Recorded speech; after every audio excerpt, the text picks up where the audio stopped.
Hello and welcome again to this edition of Phi TV. I'm your host, Brad Swanson. We are coming to you from inside the Florida Capitol during the 2022 Florida Legislative Session. We are once again joined by our friend, Representative Beltran. Thanks for coming on. Great to be here. Thanks for having me. All right, you are known for tackling very complex and shall we say, nerdy issues, right? You know, and because they're deep, right? Okay. So you're working on an issue on the Constitution. What are you doing there? So we have a lot of policy amendments in the Constitution. The Constitution is supposed to be limited government, separation of powers, individual rights. It's supposed to be the blueprint for our government. What it's turned into through the ballot initiative process is a way for special interests to get policy into our Constitution, policy that the people's elected representatives haven't entertained in the legislature, policy that quite frankly is questionable, or even if it's good policy, it's not drafted correctly and it's not implemented correctly. Pregnant pigs, all sorts of crazy stuff has gotten into the Florida Constitution, which meant we raised the bar and we did a few other things. So what are you working on with regard to that? So we're going to limit the subject matters of constitutional amendments through the initiative process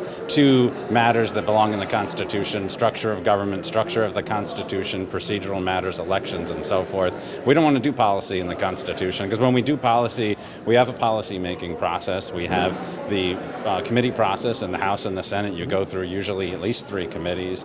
You go through rules. You go on the floor. So there's many people. Extremely vetted. Extremely vetted. Right. Then it goes to the governor, and there's a whole other process the governor uses. Sometimes he vetoes our legislation. We have to come back next year. And we have public testimony. Everyone has an opportunity. All the interest groups have many weeks to come up here and tell us about any unintended effects of the legislation. Are you saying checks and balances work? Checks and balances work. That's our constitutional design.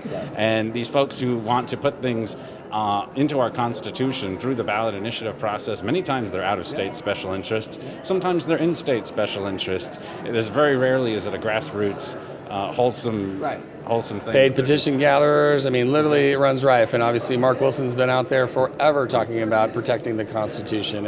And okay, so when you pass, or if this gets passed or when you pass it, does that then need to be a constitutional amendment to go on the ballot? Yeah, so that'll be on the ballot. That'll come through. There's 5 ways to amend the Constitution. We're going the legislative route. Both branches of the legislature have to pass, and it's a supermajority to pass that off the floor. And then it's going to go on the ballot in November, and I think we will pass it. And we also have an amendment from last year that we passed off the floor, which abolishes the Constitution Revision Commission, which is another method of amending the Constitution where they're allowed to compound. That's how you got the vaping and the offshore drilling in one amendment. And if you want to vote for one, you got to take both. Right. And we don't allow kind of a weird thing. Single source, right? Yeah, we don't allow our legislature to do that. We have a single subject rule for our legislation. The CRC should certainly be subject to that if indeed they continue to exist. Sure. Okay, so just the structure and core foundations of our government, that's pretty light fare, so we'll stay tuned on that one. Looks amazing. Next thing, you were working on some HOA issues. What are you doing there? We've been looking at HOA reform for a number of years. We have a lot of problems. About half of the inquiries that come to my legislative office outside of coronavirus and everything are about HOA problems. And there's actually not that much we can do because DBPR doesn't regulate HOAs the way they regulate condo associations. And we see these situations where somebody left their trash can out, they didn't mow their grass properly.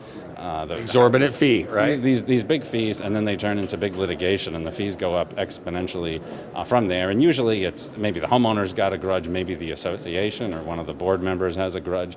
And these things blow way out into proportion. I see fees of $30,000, $40,000. And either the association has to pay for that and all the homeowners are charged pro rata, or the homeowner basically has to sell their house or foot that all themselves, depending on who prevails. So we have an alternate dispute resolution process, and we're expanding that to cover HOAs. It's worked pretty well in the condo context.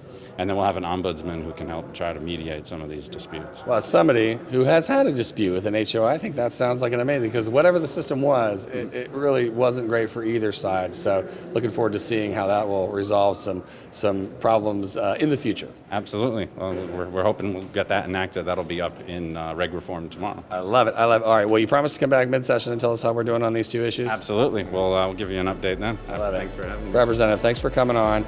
And that's all the time we have for this episode of Phi TV. Make sure you hit us up on our social media feeds for more great interviews like this one. And for now, thanks for tuning in.